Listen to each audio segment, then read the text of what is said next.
ঠিক আছে, তোমাকে বলে লাভ নেই, আমি এখনই থানায় যাব।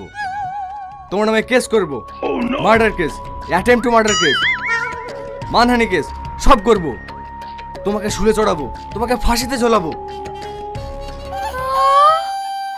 হ্যাঁ, কিন্তু আমি আমার ভালোবাসাকে ফাঁসিতে ঝুলতে দেখতে পারবো না।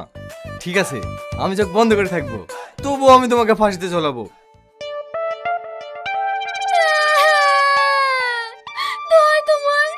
তুমি আমার নামে কেস করো না, আমি ফাঁসিতে ঝুলতে চাই না। আমি রাজি, আমি তোমাকে বিয়ে করব। ঠিক বলছো? তুমি রাজি? হ্যাঁ আমি রাজি, কিন্তু কিছুদিন আমাকে সময় দিতে হবে, এখন আমার এক্সাম চলছে। ঠিক আছে সোনা, চলো।